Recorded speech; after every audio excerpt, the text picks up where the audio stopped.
On agenda this week, we hear from the MHK for Questions Jason Moorhouse about his concerns over reserve management and eagerness for graduates to return. Treasury Minister David Ashford says nothing to see here regarding reserves, but also tells us about the Income Tax Bill 2022. That's the legislation, not the bill we all have to pay.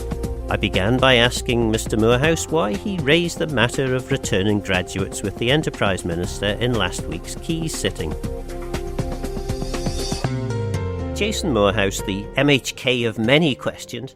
I've picked one particular one that you asked this last week, which is was to the Enterprise Minister in relation to how we encourage graduates to come back to the island. I suppose the first thing I would ask is why you felt that question was necessary.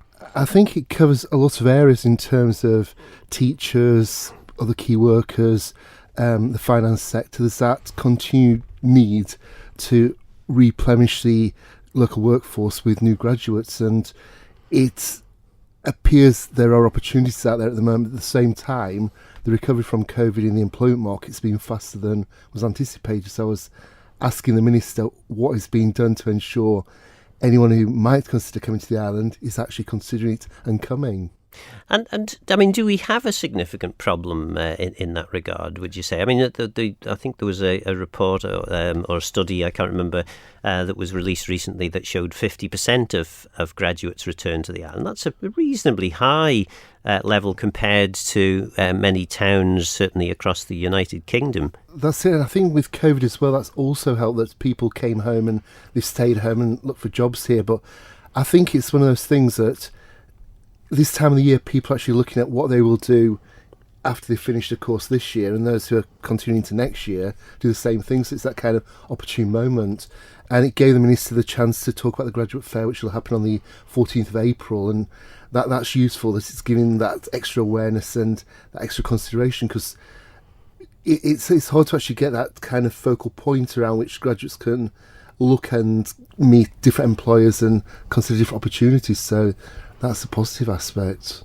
And we heard on last week's show from Paul Crane, Tynwald considered his particular concern, which is about the whole demographic profile of the island and the fact that already there's a kind of an imbalance between those who depend on the workforce and the workforce in terms of numbers. So the people of working age actually directly employed are perhaps, they're a dwindling number, and those who are going to depend on that workforce are growing exponentially. So actually, in relation to that, I suppose your question is one way of addressing that issue. Oh, definitely. And as you pointed out in the programme last week, it's that the next 15 years that are going to be so important. There are going to be so many additional pensioners who will need that support, that advice, and the graduates who've got that qualification in the relevant areas hopefully going to be useful. But I think it's one of those things we need to look at. We need more educated the workforce is, hopefully more productive they are and more output we get. And as we're kind of recovering from COVID and looking for new ways to go forward, it's a good time to be encouraging those people to come to the island and either to work in established businesses or potentially start their own up. So it's a good time to consider it and to push that group of people. And is it people who have just finished their degrees that you're particularly targeting through this question, or are we looking at perhaps people who've had maybe 4 or 5 years experience of work in the UK, or perhaps both? I think in the first instance it was looking at the new graduates because they're more free, they've got less commitments in many cases. But in terms of looking at new graduates now, they aren't like when we were graduating. There's a much greater variety. So yeah, we need to consider wider potential, but also in terms of those slightly older people, because as your programme was indicating last week, this is the age group, kind of the under 40s, that we need more of. And if they're educated and skilled, then they have the potential to contribute more and benefit all of us potentially. So yeah, it's as wide a group as possible, but it's coming back to that skills base and ensuring that the hospital's got the employees they need, the schools have got the teachers they require, and those key areas are dealt with. Because as I've kind of highlighted in the past few weeks in terms of education, there's a real issue there, and I've got a question linking to that. It's going to be quite interesting in terms of the answer provided by the Minister, because it's been recently heard that there's going to be quite an interesting broadcast being put out next week by the head teachers on Ireland to kind of show what is available and to encourage people to look at the island as a place to come and teach and, prosper. So that will be interesting, definitely. One of the other areas that you've taken a great interest in, of course, is and this was, I think, certainly in your material when you were elected 5.5 years ago. You were very keen on making sure we protect the reserves, and you've been focusing a little bit on that lately. Yeah, it's been quite an interesting time in terms of we currently are looking forward in terms of how those reserves will be managed. And up until this point in time, we've been very traditional. We've focused on local companies. We've used a very traditional method of managing those reserves, and we appear to be taking quite a sudden shift in the strategy that's been employed to deal with that money. And it's kind of something that's been dealt with by Treasury. I've found out about it almost by accident, and I've been trying to find out more information about why there's been the shift and what benefits and potential negative consequences there will be of having such a shift. Because, of course, particularly when inflation is running high, I mean, I'm no economist, so forgive me if I've got this wrong, but certainly when inflation is running high, the chances are you're going to get a greater return from your investments. It's when effectively inflation stagnates, that's the harder time to actually achieve great returns. I mean, is that that's it? And really, the last 2 or 3 years have been tough with COVID, and March 2020, the market kind of fell off a cliff as people were concerned about where we're going. We had the lockdown starting 23rd of March 2020, and new environment completely. And since then, we've kind of come back slowly, and the Treasury appears to have taken this as an opportune moment to actually do something quite dramatic in terms of looking at an investment strategy that's going to be more modern, possibly have more of our reserves going to the UK to be looked after. And it's quite a shift in terms of there's always been that kind of local emphasis and encouraging local businesses to grow and diversify. And the 5 current managers of the investment funds are big local companies that employ a lot of people. They contribute a lot, and it's going to be interesting what happens in the next 6 months in terms of which of those companies will be successful and which might not be. And have you managed so far to elicit a reason for this change, and particularly the thought of moving the investments away from Manx-based companies? It's been difficult because we've got an issue in terms of with a procurement process, tender process that's going on at the moment, and that makes it difficult for the minister to actually discuss the wider issues. But I've been trying to focus on the actual strategy, how that kind of changed from this very conservative, very traditional method that was kind of been serving as well for the past 30 years to going in a different direction. And because the different direction is reflected in the procurement process, there's been that kind of, we can't raise this publicly. And I was quite surprised last week in Tynwald when I said to the Attorney General, can I actually ask the Treasury Minister a question and expect an answer? And the response I got from the Attorney General was that in terms of he couldn't comment on it in terms of the procurement process, but also in terms of it couldn't refer to a specific question without seeing it. And it kind of created wider issues because it was a rare occasion when the President of Tynwald said to me there will be no supplementary question. And it's kind of one of those things you expect as a member of Tynwald to be able to ask one question and then get clarification and allow it to move forward. So I felt quite vulnerable in a way last week, and it was kind of quite an odd situation that I was asking question 3 and question 4. So when question 4 was asked, I kind of stood up and said to Mr. President, is there a reason why I can't ask a supplementary? And it was a case of, this is now question 4, we have moved on. So yeah, it was difficult, and I've asked probably 4 or 5 questions in keys linking to this, and the Minister, wherever has been the opportunity to say, I can't answer this question because of the current process, he's used the answer. Yeah. Tynwald questions are primarily to elicit answers in relation to policy. And if the policy has changed, the Minister can explain that to you. Obviously, the Minister can't engage with discussion about how an ongoing procurement process is being handled. But the policy. Yeah. Surely. And I've tried to work around that by indicating to the minister which areas I would be looking at, in the hope that he'd be more generous with his information and see that it was clearly looking at something specific to what happened prior to the current procurement process. And on occasions he's been wonderfully given with his answers, and on other occasions he's stopped and said, sorry, I can't progress with this answer. So it's been a difficult situation, but it's been good that I've been able to raise something in the public arena and people be able to ask questions and have an awareness that something is happening. And the Minister's always been very clear that once the process is complete, he will produce a booklet of my questions and provide the detailed answers. And at that point, it won't be too late to actually make any changes that are seen as being appropriate. So, yeah, I feel that I've done a good job in raising a possibility. And if there are questions to be asked at the last point, they could still make a difference. That was Jason Moorhouse. So what's the Treasury Minister's take on the change to managing our reserves? Minister, have there been any significant policy shifts on this? Well, I'm limited in what I can say on this, Phil, because there is a tender running.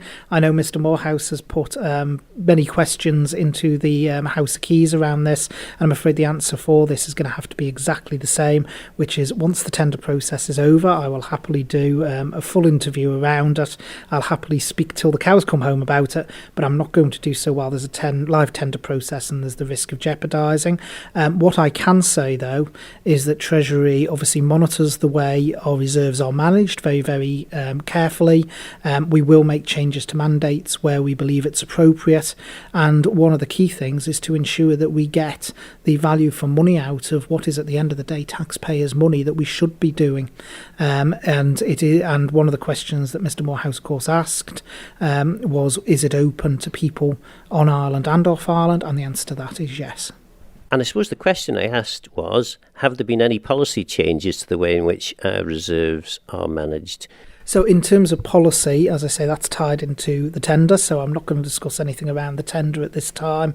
But what I would say is what we look at constantly from policy is, are we getting value for money for our reserves? And then we will tweak any mandates accordingly. So we're not going to get a yes or a no even to the question, have we changed the policy? So in terms of the policy is very, very clear. The headline policy is to ensure we get best value for money for the taxpayer, and that headline policy has not changed. The Income Tax Bill 2022. How do we make this sound interesting? Well, it's a very important piece of legislation, and I think it's one of the probably neglected pieces of legislation when it comes to the public being aware of it. It basically brings into force, into primary legislation, what are termed temporary taxation orders. Now, these can sometimes be quite fundamental changes that come in as orders through Tynwald to begin with, but in order for them to continue, they need to be transformed into primary legislation. So this particular bill deals with substance requirements for partnerships.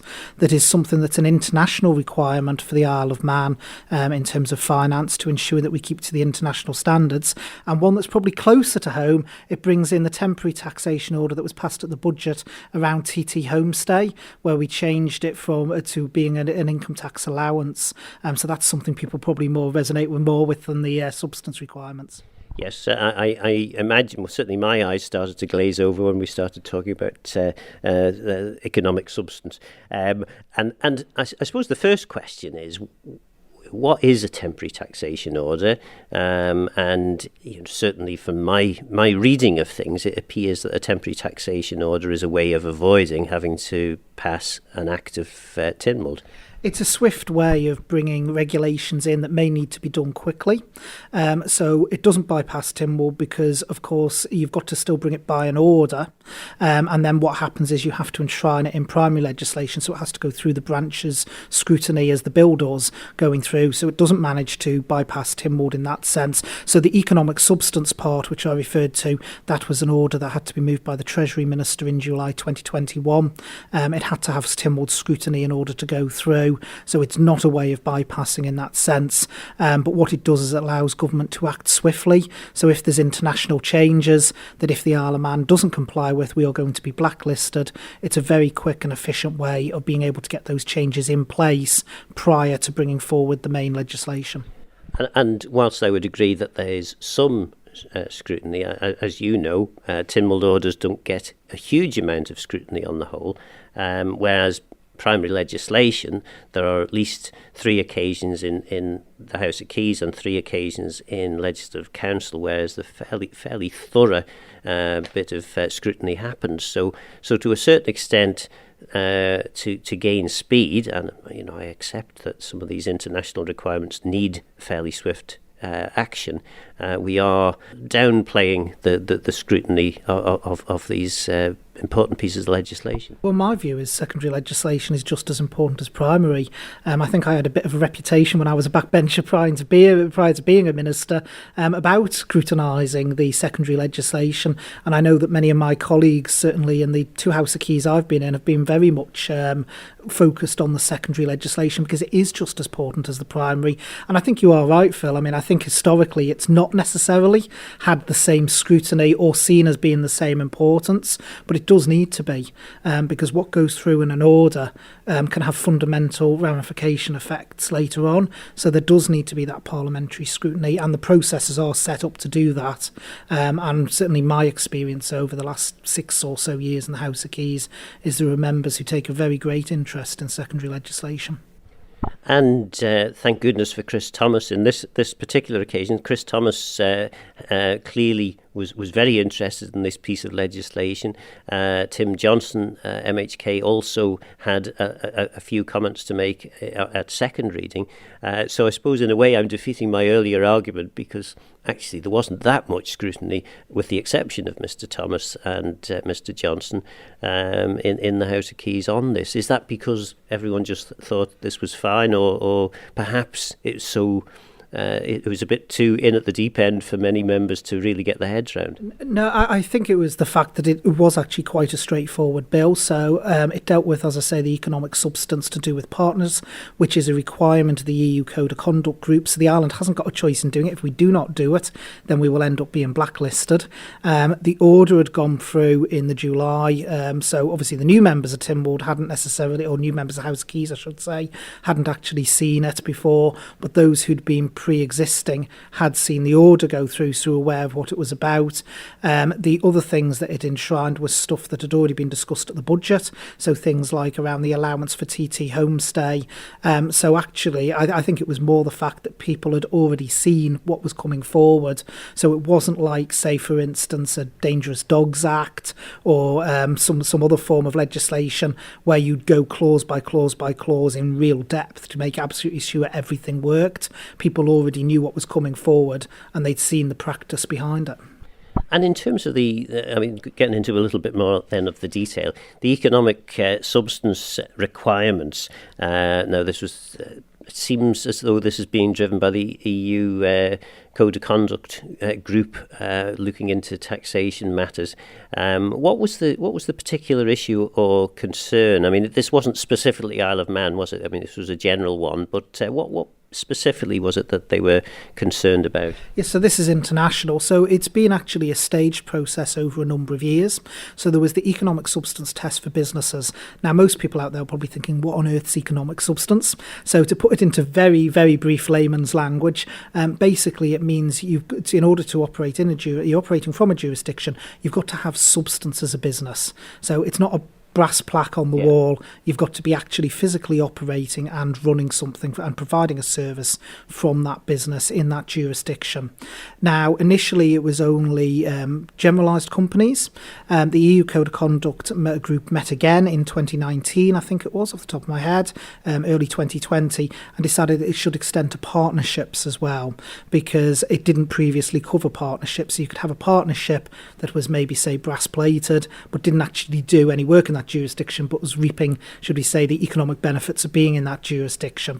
So what they did was said that it needed to be extended to partnerships, and the aim was for it to be done within 2021.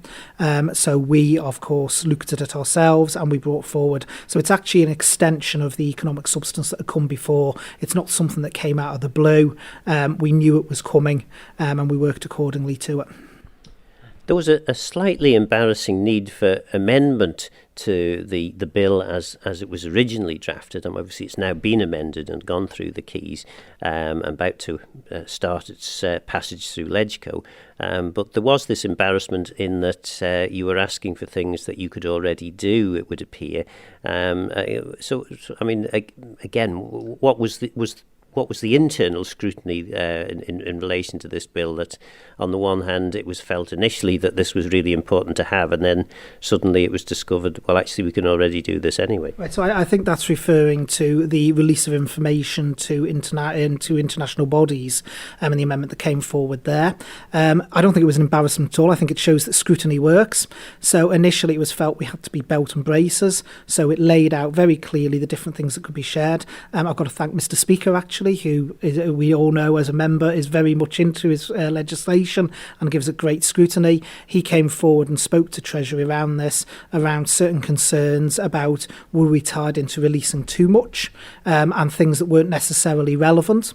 So we did what we should always do as a government department. We actually took another review, and the feeling was that actually that while we kept the first part of the clause, we didn't need the latter part in order for it to actually operate correctly. So we agreed that the latter part could actually go. And I think actually that shows parliamentary practice working. It's not an embarrassment at all. If someone comes forward and suggests something and you look at it again, as you rightly should, and you find that it needs to be changed, then it should be changed. There was also some amendments in relation to changing the wording, because there were certain circular references that were in both the order and the Act when it the amendments to the Act. So what we were actually doing was we were actually updating parts of the Income Tax Act as well, because there were certain things that had been amended previously by other legislation that didn't necessarily, when you read it in totality, make sense. So we used the opportunity of this bill going through to correct those things as well.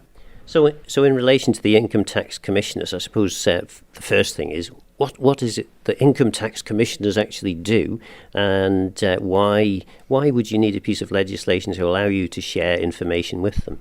So in terms of sharing of information, it's very important, particularly in these days of GDPR and everything else, that we are very, very clear on what can be shared and what isn't. The income tax commissioners have a very defined role around ensuring that there's appropriateness within the income tax system. And what we needed to do was make sure that any references to sharing of information were appropriate via GDPR and explicitly clear. Because we have to remember, for all legislation that goes through, it's always subject to potentially to legal challenge. And the courts have to interpret that legislation. It's important that when they read through it, they actually know what the intent of that legislation is, because if you leave gaping black holes there is room for misinterpretation or for things to be interpreted a different way. So one of the things we were very clear on throughout the bill is ensuring that the language was correct and it was very, very clear what could and could not be actually shared. And of course, the courts actually look at Hansard as well to try and understand what the intention of the mover of a piece of legislation is too, don't they? They do. I believe, rather on a side note, I believe there was actually a judgment many years ago from Deemster Carouche when he was around that actually stated the court shouldn't take what was said in Hansard as being the interpretation of the acts. So I think while they make reference to it, they don't actually pull it out into the judgments, because I'm sure someone with a better legal mind than me would be able to say that judgment's either been set aside or there's been precedent since then. But my understanding is I think there was a ruling many years ago now, going back to Deemster Carouche, where it was said that while Hansard could be a useful tool, it shouldn't be used as if it was law itself, and it's what's actually in the Act that actually matters. I'm not wholly convinced that we've managed to make the Income Tax Bill 2022 sound the most exciting and interesting thing that anyone has ever listened to on Manx Radio. So in a final last gasp attempt, how is this bill going to impact on the vast majority of people on the Isle of Man. What changes are going to result from this in terms of people's day-to-day lives? Well, I think if I'm actually going to make it relevant to people, we'll focus to the one we started with, which is it puts the TT homestay as a proper tax allowance, whereas previously people would actually only would be able to claim up to a certain amount. If they went over, the whole lot got taxed. Now it doesn't. It's only the portion above the limit that gets taxed. So that's for the real person on the ground. And as for affecting people's lives, for the wider economy, it basically means that we are internationally compliant, and it means that as an economy and businesses on the island are operating to a high international standard, which benefits all of us ultimately. And of course, that is very important for the Isle of Man, because we are, whilst not wholly dependent, we are quite significantly dependent on the work that goes on in the finance industry. And it's not just finance either. If a nation gets blacklisted, they are blacklisted, and that can have ramifications throughout the entire economy, not just particularly the sector that they might be being blacklisted for. So it is very relevant, as boring as some people might find it, and hopefully not too many people have lost the will to live listening to this.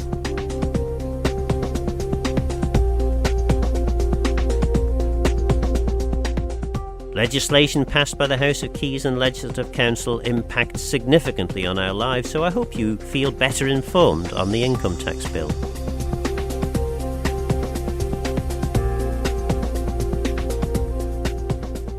This programme is available as a podcast, which you can access from Manx Radio's website. Please get in touch with Phil Gaughan at manxradio.com if you have any views on the programme. But for now, I'm Phil Gaughan. Guramayu. Thanks for listening.